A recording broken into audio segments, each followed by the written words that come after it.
Support for this podcast comes from listeners and St. Alphonsus Health System, a regional network of hospitals, clinics, and care providers. St. Alphonsus offers comprehensive healthcare services to individuals and families throughout the community. More information about services and locations is available at stalphonsus.org.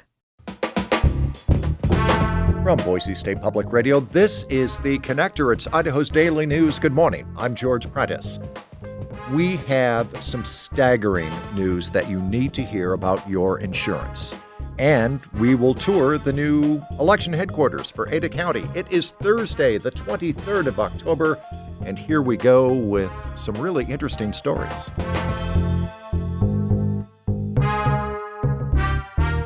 As the government shutdown drags on, the Idaho Department of Health and Welfare says it will not distribute food stamps in November. Julie Lucatau reports. The U.S. Department of Agriculture notified states it will not issue SNAP funds until the government reopens.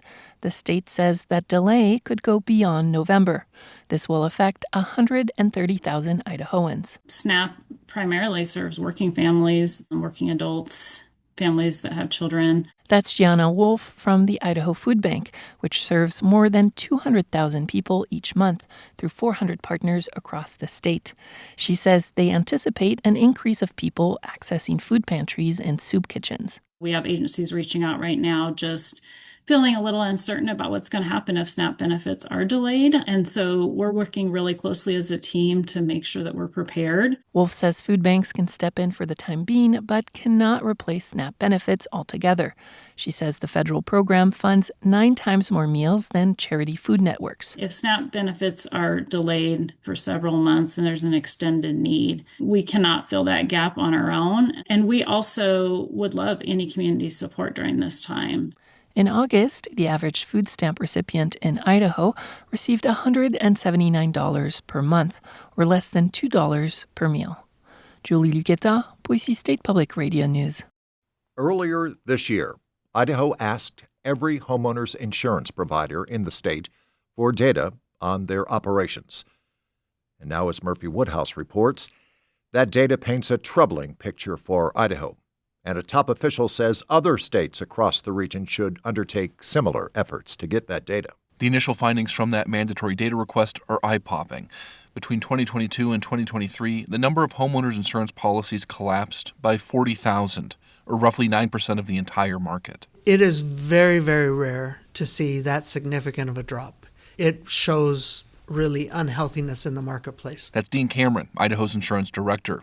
The analysis also showed rapid jumps in average annual premiums in some Idaho zip codes, like the doubling between 2022 and 2024 in part of Caldwell, a fast-growing agricultural community far from wildfire-threatened woods. With this data, we're able to show that this isn't just a wildland interface problem. This is everybody's problem, and it's a dramatic problem that's impacting the entire state. He hopes the new data will spur state legislators to respond to the problem. Cameron encourages other states in the region to undertake similar data requests as they contend with declining insurance access and affordability. For the Mountain West News Bureau, I'm Murphy Woodhouse. At Boise City Hall, the debate continues to grow over parking space requirements for electric vehicles. And at the center of the latest challenge is a proposed warehouse, and it would be massive. 400,000 square feet, the location in the 6100 block of South Pleasant Valley Road in Boise. There would be nearly 500 parking spaces, so the city of Boise says 20% of those spaces need to be for EVs. The warehouse developer is pushing back.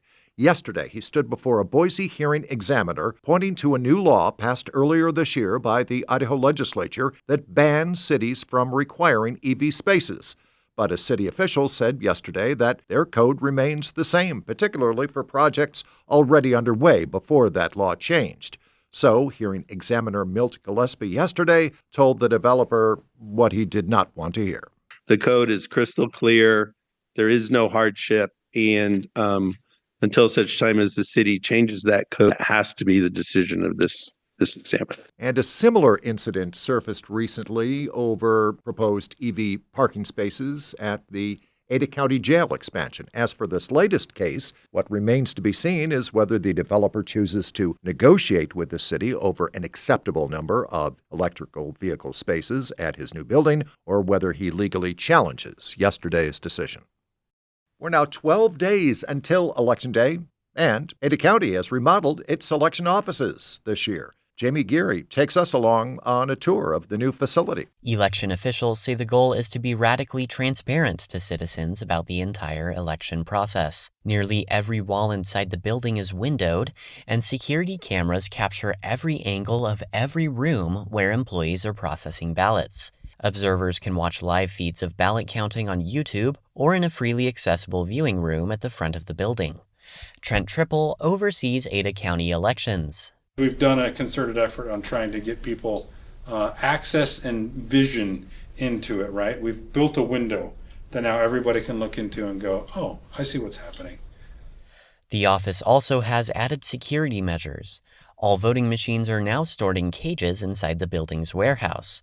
And office workers have been moved away from the viewing spaces and onto a new second floor. Early voting began Monday in Ada County. Absentee and early voting ballots can be cast at the office through Election Day on November 4th. Jamie Geary, Boise State Public Radio News. And that is today's episode of The Connector. I'm George Prentice. We'll see you back here come Friday. You can stay in touch with the news anytime on our website, boisestatepublicradio.org. Tell your friends and family about The Connector and that they can find it anywhere they find their favorite podcasts. But for now, to you, from me, thanks for listening.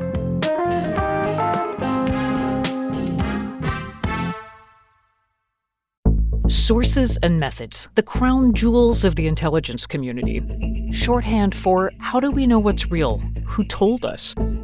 If you have those answers, you're on the inside, and NPR wants to bring you there. From the Pentagon to the State Department to spy agencies, listen to understand what's really happening and what it means for you. Sources and Methods, the new national security podcast from NPR.